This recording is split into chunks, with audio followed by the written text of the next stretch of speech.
Okay, let's get started. Good evening, everyone. This is the IEEE graduate student chapter, and today's talk is a part of the Postdoc Quest series. And our speaker today would be Dr. Aaron Muhowski, and he is a postdoctoral fellow in Dr. Wasserman's group at UT Austin, and he is working on epitaxial growth and characterization of nanostructured mid-infrared emitters. He received his PhD in physics from University of Iowa in 2019 for work focusing on the epitaxial growth and characterization of high efficiency mid-infrared superlattice LEDs under the supervision of Professor John Prineas, and his bachelor's in 2014 from the University of Wisconsin. His research interests include crystal growth by molecular beam epitaxy and the design and characterization of mid-infrared optoelectronic devices, leveraging the novel and exotic properties available in the antimonide semiconductor system. Welcome, Dr. Aaron. Yeah, thank you, Teja, for that kind introduction. I'm Mayor Muhowski. I'm here to talk to you guys today about sort of my research journey with mid-infrared emitters from quantum dots up to 4 megapixel arrays. So let's start with figuring, all right, there we go. Predicted I'd have that problem getting the right things clicked on. Start with a little bit about me. I'm originally from Appleton, Wisconsin. So that's about a 423-hour walk northeast of here. And I've sort of been trending consistently southwest as I've been going on this academic journey. Wisconsin, so the joke goes, is a nice place to be from. Up north, there's a lot of trees and lakes and a ton of outdoor opportunities. That's effectively where I grew up, was hanging out in the woods and playing around in various little lakes and rivers. It's a nice way to grow up.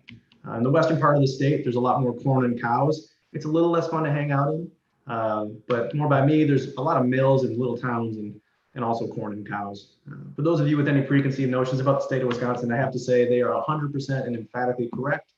This is me engaging in a local custom called a cheese shot, where at football games and other important holidays, we pass around a block of cheese in the parking lot and we sort of take a bite off of it as it goes by. This was obviously a much better idea pre-coronavirus, but so here we are. As Tasha said in the introduction, I went to University of Wisconsin at Madison for my undergrad, and we should talk a little bit about Wisconsin. Madison, it's a great town. It's nestled in a couple of different lakes. So this is Lake Mendota on the north side, but there's a handful of other lakes around. The Memorial Union for students is right about here. And then this is a terrace where it's a pretty common spot to hang out and have a couple of beers and watch the sun go down over the lake. It's a pretty nice way to spend an evening. Similarly to Austin, it's the state capital. And so there's a quite big and pretty building. You can see from pretty much anywhere. This is also a great landmark if you get lost. Well, Capitol's over there, so I need to go that way. It's quite convenient for that. One of the things that probably took up a little bit too much of time in undergrad that I probably could have been spending a little bit more carefully on research and preparing for the physics GRE was my membership in the University of Wisconsin marching band. So that's me playing at a football game. I think that's junior year. And so while I might regret sometimes that I didn't get as much work done or research done, I did make a bunch of good friends along the way. Those are those clowns there on the lower left at one of our COVID cocktail hours earlier this year. You can tell it was pretty early, particularly based on the fact that my mustache is quite a bit smaller than it is at present. So that said, at Wisconsin, I did still get into research. And as is tradition for an electrical and computer engineering talk, my research started with mosquitoes. As an undeclared freshman, I started doing work with novel mosquitocidal agents based on bacterial metabolites. My specific contributions were developing a growth regime for the bacteria. They could live out their lives in a little flask like this and make their metabolites and die. And then we could use high performance liquid chromatography, or HPLC. That's the buzzword I still throw at my biology friends to make sure that they know that I know a little bit about biology, to essentially bin the different metabolites by molecular weight. And then we could take those different bins and assay them on the mosquitoes and see which ones died. Assay is a fancy term for squirt. And this was just kind of my first introduction to sometimes ridiculous and crazy things that we do in research. Everyone knows mosquitoes and no one likes mosquitoes, but we essentially just had buckets of mosquitoes that you would reach this long tube into that had a cotton ball at the end and then a straw on the end of that. And you kind of suck through the straw and scoop mosquitoes into that straw and then put your thumb on there.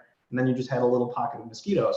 You then run with that to the refrigerator and put the mosquitoes in there. They fall asleep. I didn't know this at the time, but getting mosquitoes cold basically knocks them unconscious and they'll just lay there well behaved for you. Until you can pick them up with the tweezers and squirt a little bit of poison on them, or assay. So this was my first introduction to research, was playing with cold plates full of mosquitoes under the supervision of Professor Lon, who tragically passed away shortly after I graduated.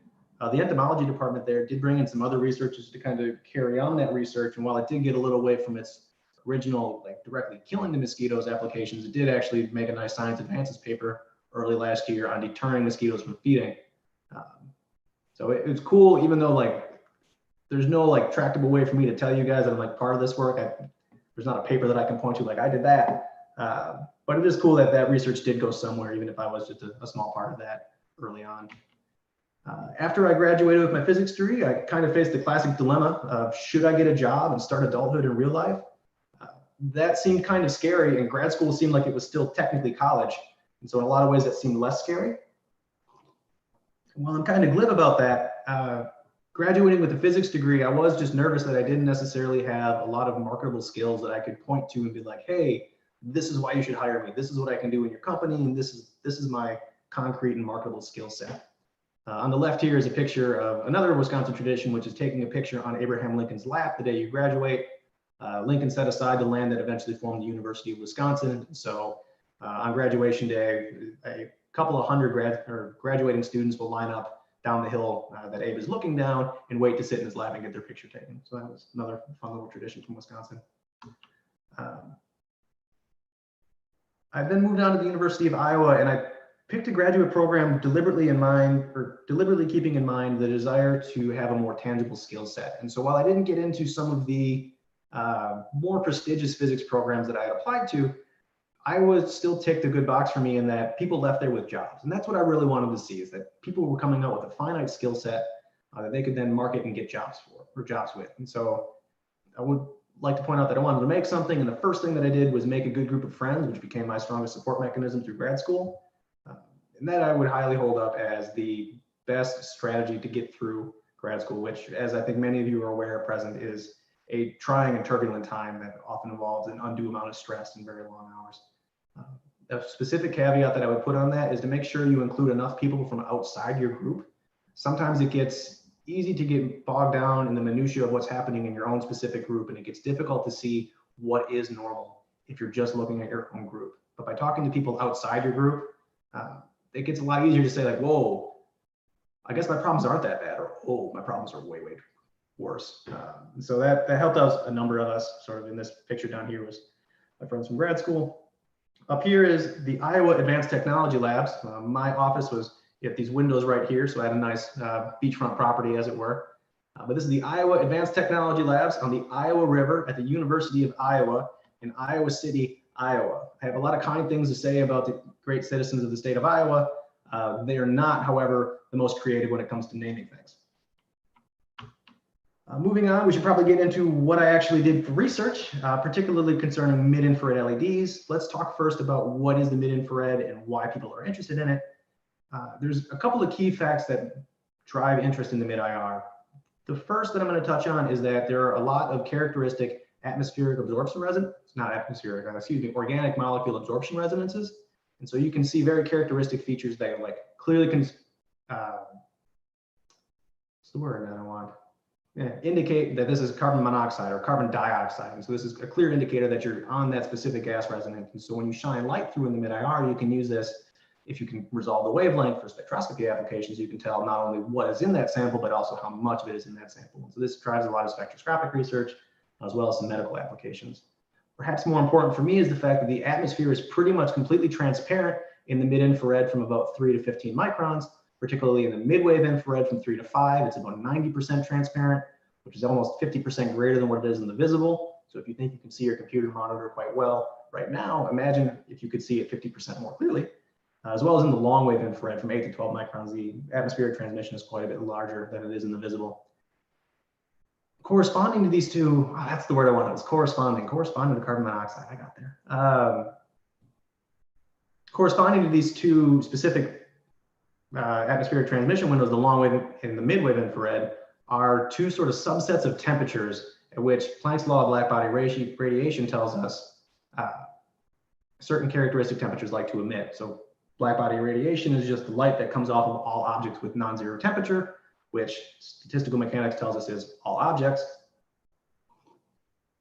So for things with about a 300K background, that's pretty much anything at room temperature. Anything you can look around and touch is going to be about 300 Kelvin.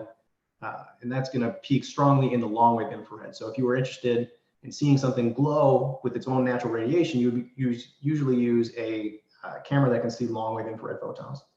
For sort of intermediate hot temperatures, you wind up in the mid wave, that's around 1,000 Kelvin. There are a lot more defense and industrial applications to things that are that hot.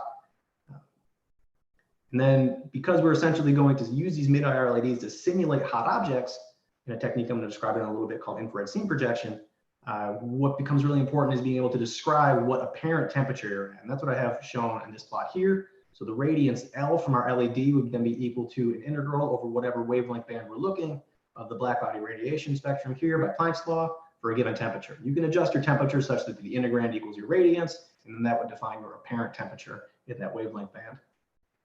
So this was kind of led to a lot of jokes in our group. It's not the greatest like scientific measurement, but it is a relevant one for IR scene projection technology. And anytime we made a good LED, like say we had 1700 Kelvin, we'd have to go rush and figure out what that LED could apparently do. So when we got to 1700 Kelvin, well, that was hotter than 1687 Kelvin where silicon melts. So our LEDs could apparently melt silicon.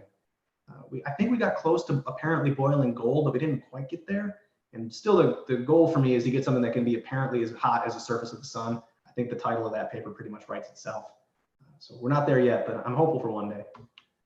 This is an example of what kind of image you could see if you had a thermal camera that was sensitive to long wave photons. And so you can see clearly that there's 3 people running around having a snowball fight. And just because they are hotter than this sort of, you can see a snowman here, so I'm assuming it's winter and that there's a bunch of snow on the ground. Since they're hotter than the background image, they just clearly light up and stand out, and they're quite easy to see. So this would be more of an infrared camera. I worked on infrared scene projection, which is instead of taking pictures, it's actually just drawing pictures. So in a lot of ways, you can just think of this as the thermal TV. And to that end, it makes, oh, wrong slide.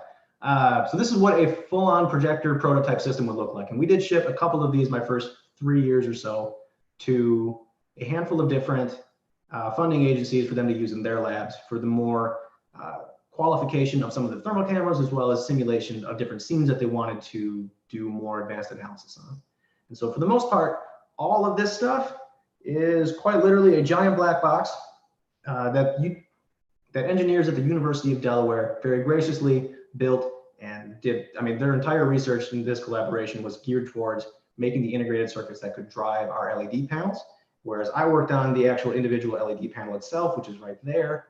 And sort of this is what it would look like when it left our hands. This is a 75 millimeter diameter, so 75 millimeters there, 2K by 2K. So this is the titular 4 megapixel array that I've been talking about a little bit. This is what it would look like when it left our hands before it went out to get hybridized and stuck into a full projector prototype like that. We should compare this a little bit with different commercially available technologies. The wavelengths are entirely different, right? I'm emitting in the mid-IR, these are emitting in the visible, but we're all watching this on a screen right now. And so in some respects, it still makes sense to compare these screens with the ones that we're all looking at. So you might think, Aaron, you can go down to a store and buy an LED TV. So like, how different is this really? The thing about an LED TV, it's actually still using a liquid crystal display in order to actually draw individual colored pixels. It's just using an LED backlighting. And sort of that step going from lamps to LED backlighting is what made flat panel TVs get much thinner. But they're still fundamentally LCD TVs, which used to be made with lamps behind them as opposed to LED lights. It's more similar to an OLED TV in that the actual individual LEDs are what's emitting light themselves, but OLED TVs are using organic semiconductors, and there are some essentially aging problems with OLEDs, particularly regarding burn-in. That's a little bit less problematic in in inorganic semiconductor LEDs. So what this is the most similar to then is some micro LED TVs, which have just recently started shipping in summer of this year, but those are currently in the ultra premium residential installations, which is, I think, Latin for far too expensive for normal people to afford. So this technology is still, I think, a couple years from a widespread adoption, but those are on the bleeding edge of TVs at present. You can also just look at the pixel density available in different projector architectures. So in ours, we got to about 165,000 per centimeter square, whereas like a cheap 1080p laptop is more like 4K. A nice 4K TV is about 700 per centimeter square. And then the highest that I could find was the iPhone 12 Pro Max at about 32,000 per centimeter square. And you can kind of inflate that number a little bit if you consider the fact that our projectors are monochromatic, and a typical actual display is going to have probably 3 emissive units per pixel. And so you could argue that's around 96,000, which is maybe half the density that we got. But Still, they are pretty much on the bleeding edge of how close people pack pixels together, not just in the mid-infrared, but also in the visible. My particular contribution to the work that we did in grad school was on the growth side of the LED production. And so I used a technique called molecular beam epitaxy, in which we grow crystals in a fashion that's about half black magic, half art, and half science. And sometimes you need all three to get anything to work right. So this is a UHV process where we take a big steel chamber and we pump everything out of it to the point that the pressure in there is less than some parts of space. And then we take different source materials and we get them hot in cells. And when we open the shutter in front of that piece of source material, we can essentially spray this molecular beam. And since there's nothing in the way because we're at ultra high vacuum, these molecular beams travel unimpeded until they strike the substrate. If you open the right cells, with the right fluxes coming off them and have the substrate at the right temperature, everything just sort of works out just magically right, you can get these custom crystal structures to grow in a layer by layer process, and you can pretty much grow whatever you want. And so I've particularly been growing LEDs, though this is perfectly applicable to lasers and detectors and some transistor architectures as well.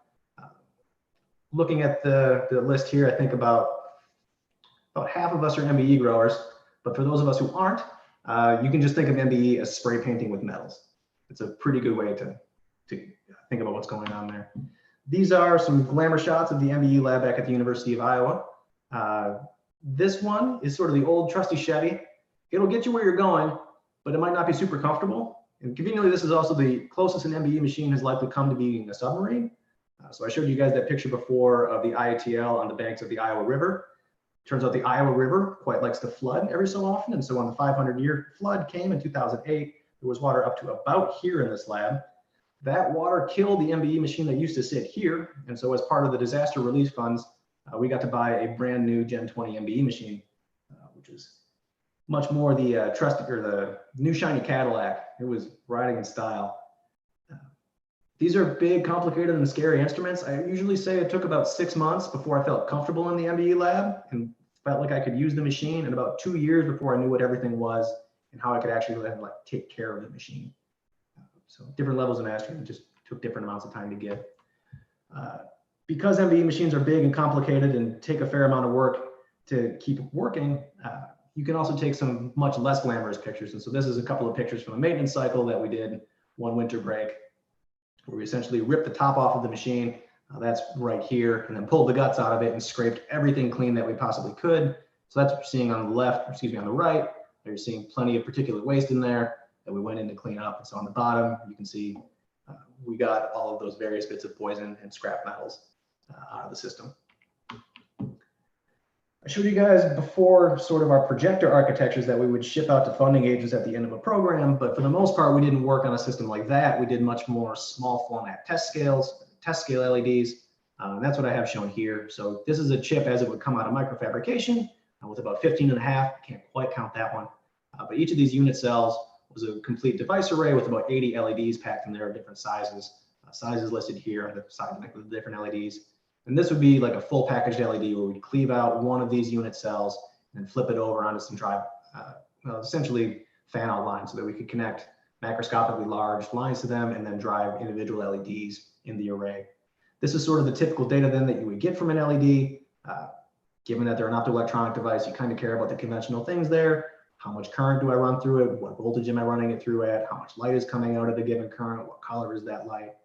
These are sort of the typical data that make up LED characterization. One of the things that I then did with the specific set of data is what I like to call power accounting. One of the unique challenges facing mid-IR LEDs compared to like their much more well-known visible cousins is that mid-IR LEDs are horribly, horribly inefficient. Finding an LED that is 1% efficient is quite an impressive feat. And so what I sought to do was to devise a method to talk about where we were losing all of our power, so we can then look at, in a targeted sense, what was the most inefficient process and take steps to address those in a more scientific fashion rather than kind of scattershot like, I think this one's bad, I think this one's bad. Like, well, no, I know this one's bad. That was a whole chapter of my dissertation unto itself. The specific loss mechanisms that you wind up looking at, I think the simplest one to think about is typically your ohmic losses. If you consider an equivalent circuit for an LED, you can have leakage paths where current goes around your actual diode, and that's represented by a parallel resistor, and you can have finite transport finite resistance from some transport layers that's going to show up as a series resistance. And so if you just look at the amount of current going through your resistor and the voltage drops across these resistors, you can then back out amount of power that you're dissipating using just ohmic methods. The quantum defects are a little bit more opaque, but suffice to say, for a given LED, I can tell based on the voltage how much energy I'm giving a specific electron and how much energy it's coming out with. From that, I can subtract the maximum amount of energy I can get out as photons. And when I do that, I can look at the difference and say that difference there is the quantum defect. That's energy I have to give up as heat in order just to get an electron to go through this device.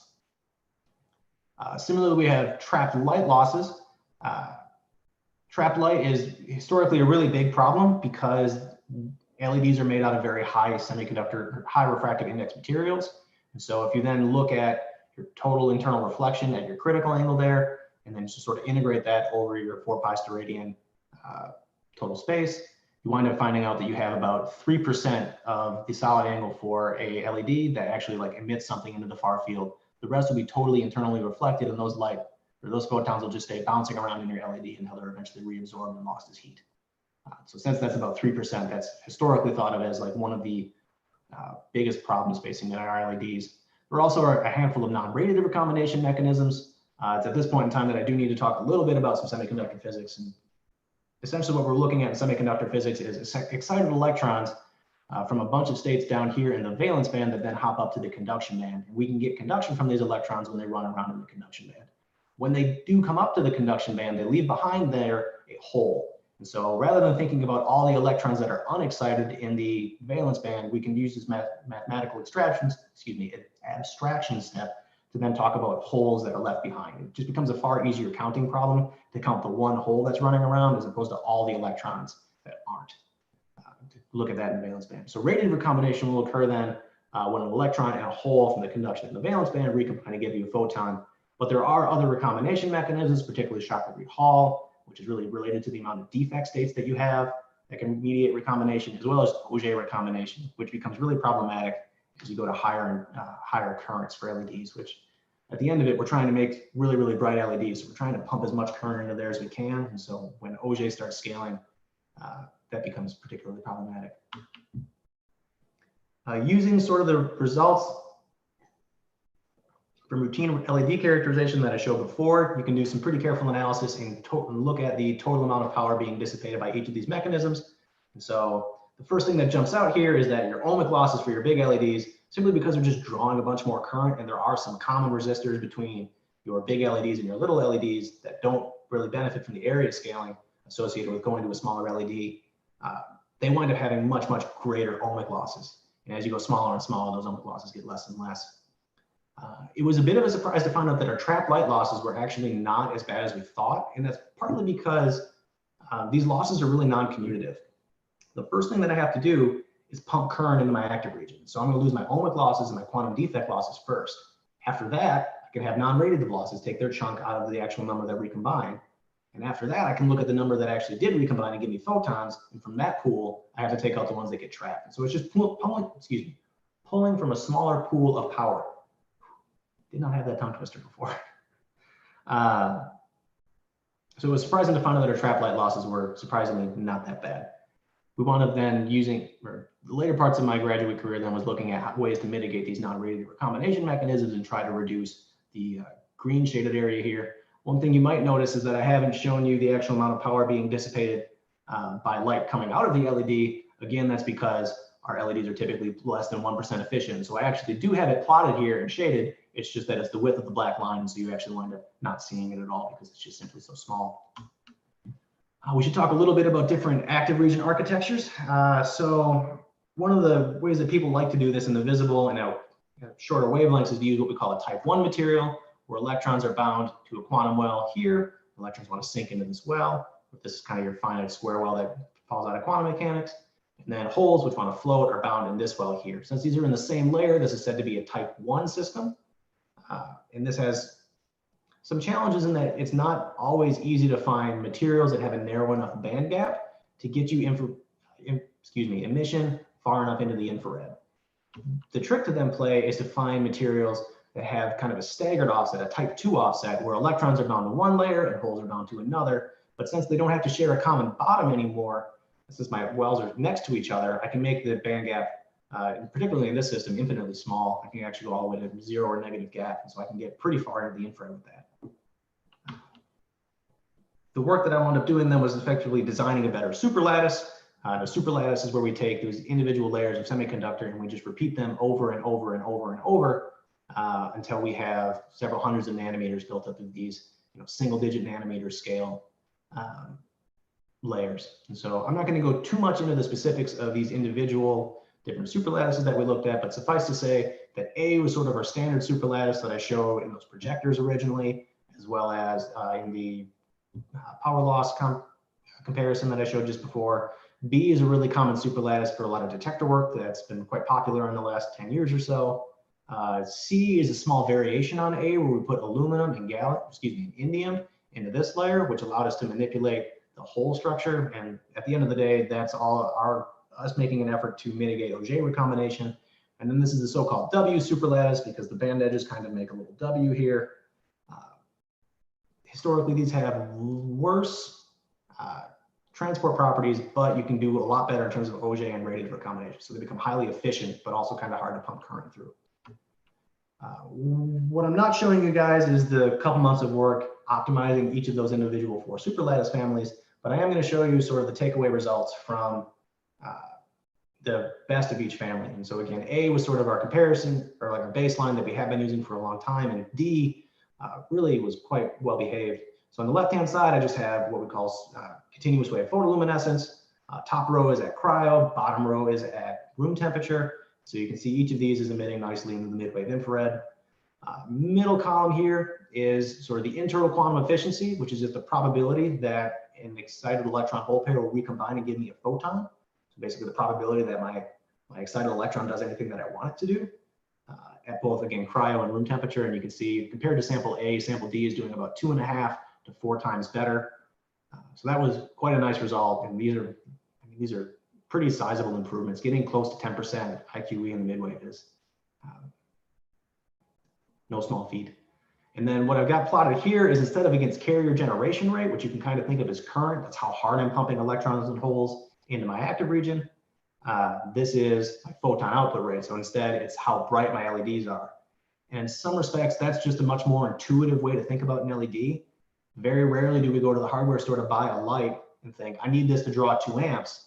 You think, I need it to be this bright. So comparing it against brightness instead, we see that not only are we still as efficient, right? We didn't change the y-axis, but the place where we're this efficient has also shifted to higher brightnesses. So not only are we as efficient, but we're that efficient at higher brightnesses, which is really important for getting high brightness and higher efficiency LEDs.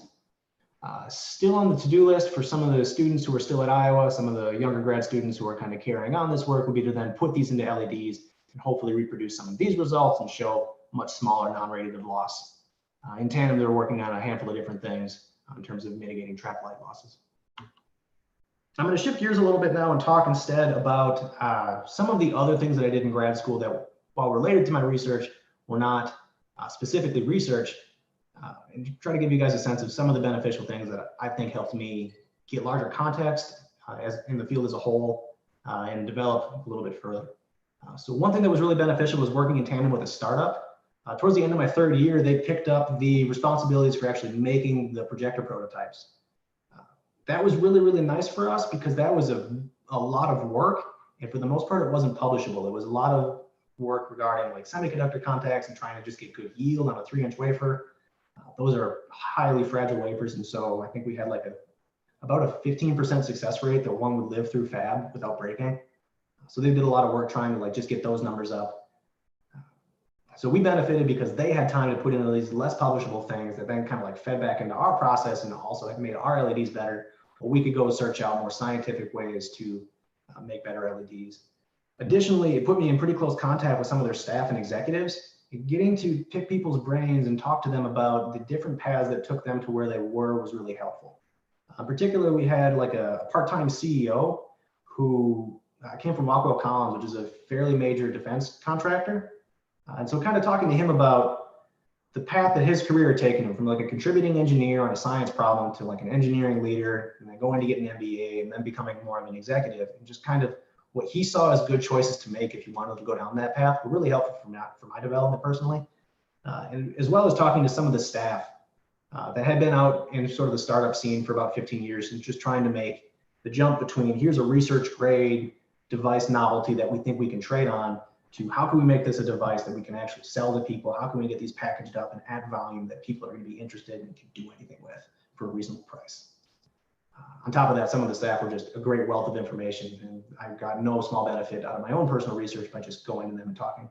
On top of that, I worked with them a little bit part-time, and let me say, just like the added income, pretty nice. Another thing that I did was I traveled pretty consistently to a specific conference that we called SSTT, the Seeker Sensor Test Technology Working Group meeting. It wasn't really an academic conference in any sense of the word. For the most part, our DoD funding agents would get together in a room, and this was basically any group that had some common interest in getting an infrared scene projector system that was going to do whatever they wanted to in their lab. So they were just really invested in actually seeing IR scene projector technology develop to the point where they could just order one and pop it in their lab. That's not something that really exists yet, and there is quite a demand for it.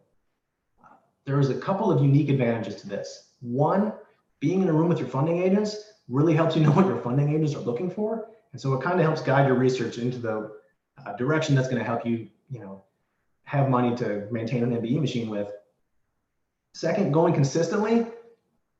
I'm gonna do that one third. Second, having to explain things to systems engineers who are not typically that concerned with the device level physics that we were dealing with for the most part really helps cement this manner of speaking and explaining things in such a fashion that some effectively lay people and just people outside the field as a whole could find tractable and could then relate back to what they actually did care about in system projector technology. The third part then was going consistently, because then they start to recognize you, like, oh, hey, you're that guy who explained 3.5 on silicon epitaxy to me. And you're like, didn't think you remember 3.5 on silicon epitaxy. Like, awesome, sweet. And then the subtle fourth one is that we were normally put up like on the Gulf Coast down off of Eglin Air Force Base in Florida. And so it was pretty nice as a grad student to have like a beachfront hotel room. It helped that it was the off season, so they weren't super expensive, but it was still pretty nice to be able to go out for a nice walk on the beach afterwards. I spent a lot of time talking to the sales tech or the sales engineer for us in the MBE lab. And so when it came time to start looking at graduating, Nate happily sent my CV around to a couple of people that also conveniently buy MBE things from him because they have MBE machines. And so it was great to make that connection through the sales staff to try to get a job at the undergrad school.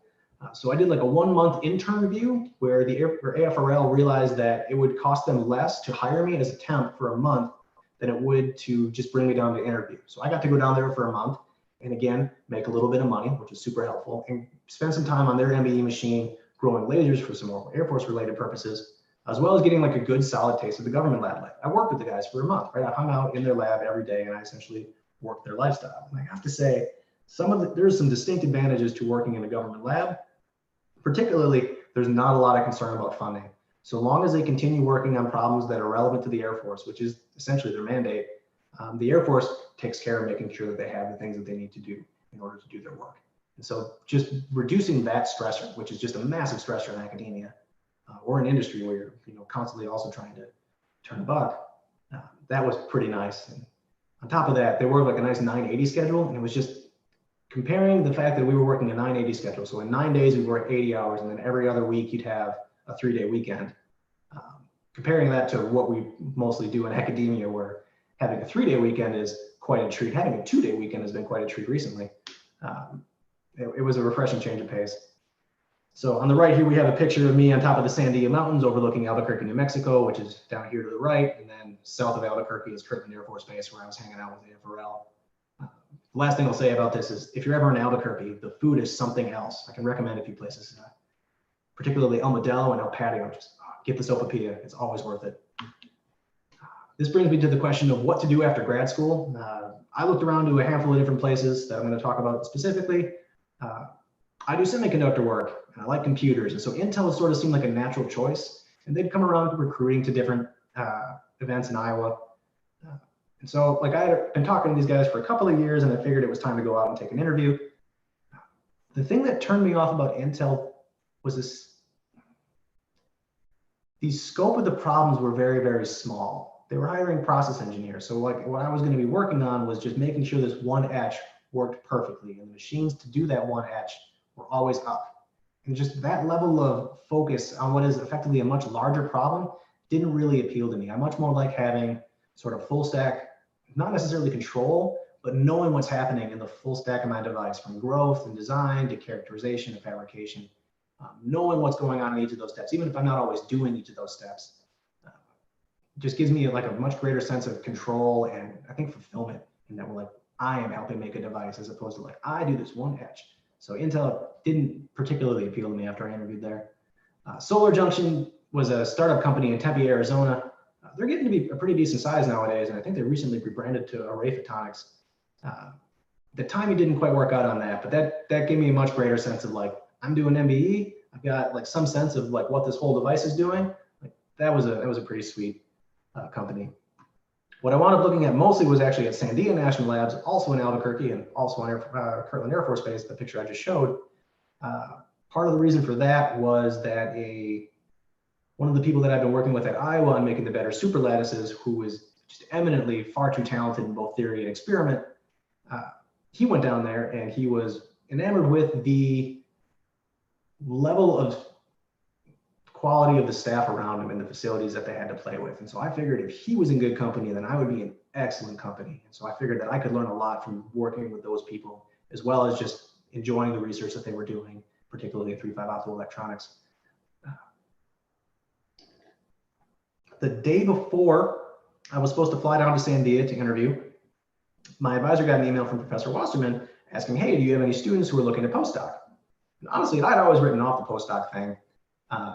I really wanted to get like tangible skills so I could get out and get a job. And then I just wasn't at, I guess, one of the more competitive programs that I thought I needed to be at in order to get a postdoc or like a good postdoc offer. But I was familiar with Professor Wasserman's work from a handful of talks that I had seen, and I was really intrigued by the optical design aspects of it. And I thought there was some specifics that we could fold into LEDs in order to make them much more efficient and solve that trapped light problem. And so I interviewed via Zoom, pre-COVID actually, while I was down in Albuquerque, New Mexico, and I got offered 2 jobs in the course of 1 trip. And I chose to come to Austin, partly because, or mostly because, while Sandia sold me on this vision of me becoming the best Sandia staff member that I could be, Professor Wasserman sold me on me being the best researcher that I can be for whatever I go do next. And that kind of level of individual focus, as well as the tie-ins to research that I wanted to fold into my own research, that was a really exciting prospect for me. So that's why I chose to come to UT Austin. One of the things I get to work on here that are quite exciting are some indium gallium antimonide quantum dots. Like the superlattices that I used to grow, they are type 2. And so I have electrons in my indium arsenide and holes in my indium gallium antimonide quantum dot. Because they are 3-dimensionally confined, there's some consequences in terms of the device operation of that, where it gives them really, really good non-radiative characteristics. And since they are, again, 3-dimensionally confined, when a defect propagates, like if you were to try to put this on silicon, it makes it a lot harder for that defect to hit an individual dot. And if it does hit an individual dot, it just kills that dot rather than basically making a much larger hole in your superlattice, because it kills things within about a diffusion length in the superlattice. Past that, single dot emission is a path towards quantum information. And so the dots combine a couple of unique aspects in terms of making good emitters, as well as path towards 2 really hot button issues, silicon photonics and quantum information. It's been pretty fun to play with these and a pretty enticing project. On top of that, we can also just fold these into sort of some ridiculous structures. So one of the things that we're working on is with these photonic funnels, which effectively serve as like a bullhorn to couple between small volumes and free space down here. You can imagine sticking a quantum dot at the tip of this funnel here and trying to then couple the radiation from that into the far field. We're making progress towards that. A student in our group, Kuhn Lee, has been working hard on making some funnels, and we're hoping to have some results on that in the coming months. One of the key aspects, I think, of any postdoc position is cross-pollination, and I think this goes both ways. So not only have I tried to bring, I've been trying to get things from Texas here, particularly in terms of the optical design, to try to solve this trapped light problem and getting a better sense of the fundamentals of like how to design a good optical LED structure. That's a specific area that I felt like I was weak in when I left grad school. And so this is in some respects, rounding me out in a way that I wasn't as proficient as I would like to be.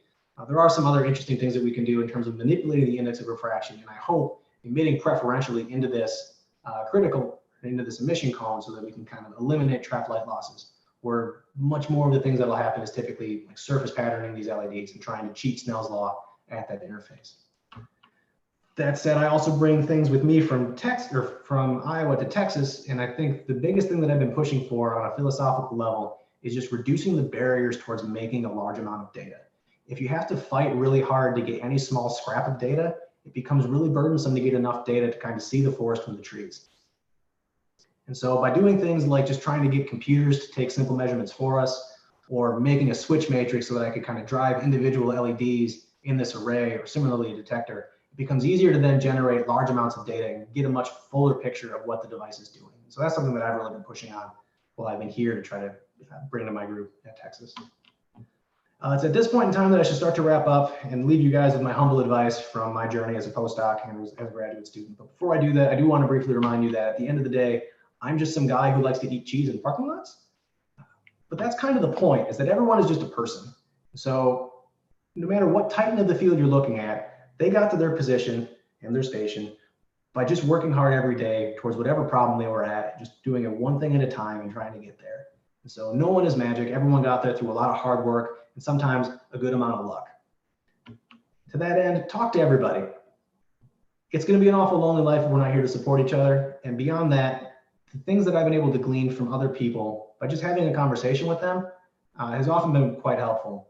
One of my favorite questions to ask is, like, particularly when I'm probing somebody on a topic that they know much more about than I do, is what other questions should I be asking that I'm not? What should I be thinking about that I'm not? Like, what expertise can you give me that I don't even know to ask about? And that particular thing, sometimes people will answer questions that you didn't even know to ask. That's a really important thing to be able to figure out how to get that information if you don't even know how to ask the question. Along those lines, never stop learning. I started doing 3.5 semiconductor research with all of my expert mosquito background in August of 2014. So in about the last 6 years and 3 months, I have learned everything that I've been presenting to you guys here and then some. And to that extent, I've always been excited to figure out what I can learn next and what new thing that I can try to pull in and what more insight I can gain and what other connections I can make between disparate fields. I'm not always successful, but I'm always trying to be learning. And lastly, just never stop being amazed. Sometimes I have to sit back and remind myself that the work I do is incredibly cool. I get paid to make magic rocks light up. That's just insanely cool. That's a glamour shot of some lasers that I got to characterize for some collaborators on the top right. On the bottom here is a technique that we use in the MBE called read, where we can look at atomic essentially, again, the amazing part of this, right? I go into a chamber that's got less stuff in it than some parts of space, and then I take a gun that shoots electrons out of it, and I bounce it off a nearly crystalline perfect surface, and it's scattered off a phosphor screen, and somehow, from these magical little spots, we glean actual information. The amount of work that goes into that and sort of the traditions that we're carrying on, like standing on the shoulders of giants and all that, it's really just quite amazing. And sometimes just stopping to be amazed again is refreshing, particularly when things are challenging. So with that, I'd like to thank you all for coming, and I'll happily take your questions. Thank you so much. Thank you so much, Aaron. That was a really interesting talk, I would say. And thanks for sharing your vast experiences and passing on some really good advice to the grad students to survive grad school and after. So with that, if there are any questions.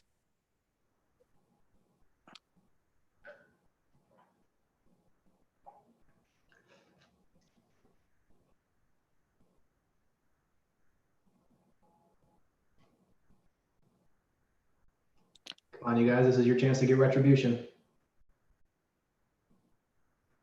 I like to ask a lot of questions at quals and at dissertations. So.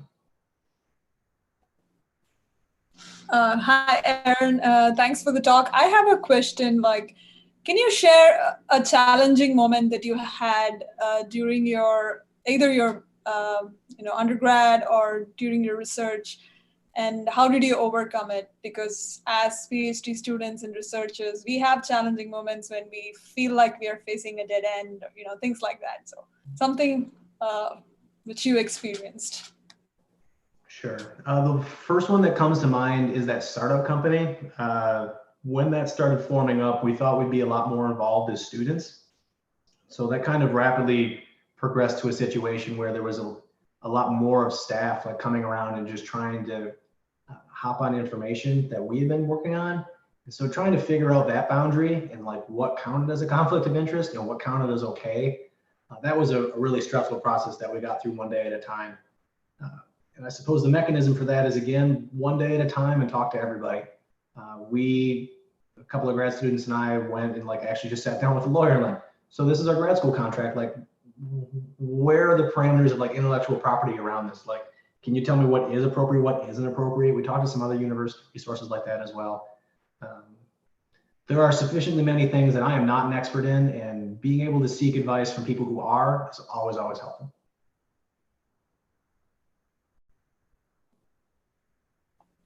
Thank you. Any other questions, technical, non-technical?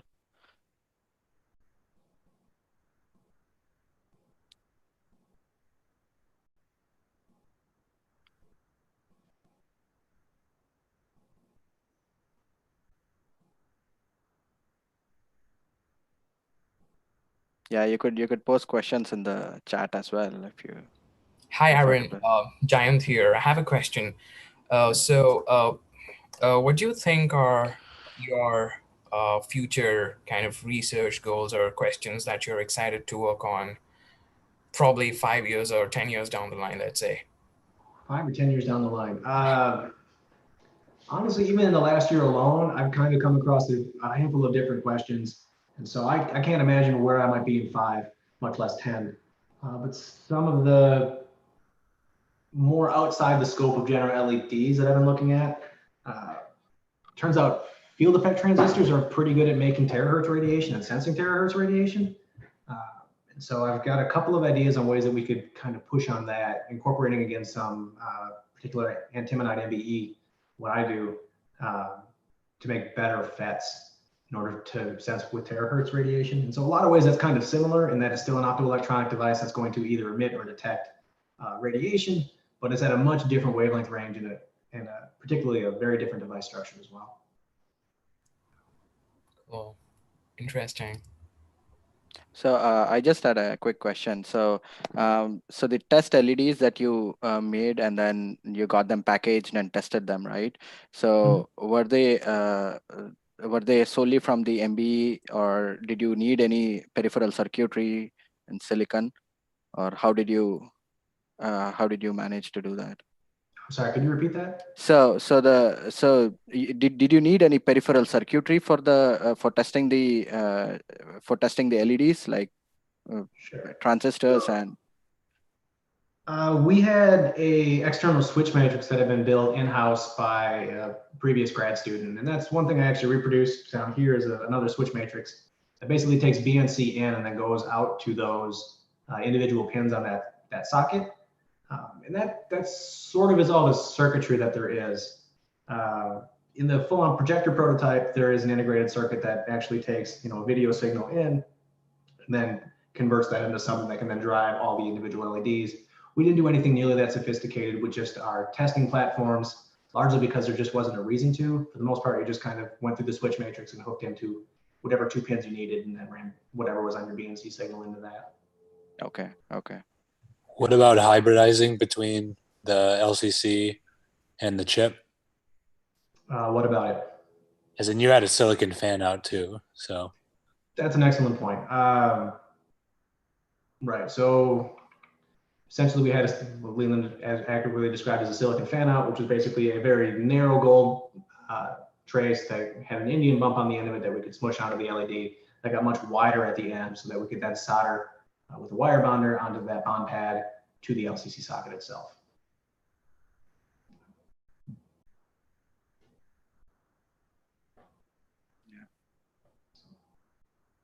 Okay. Any other questions?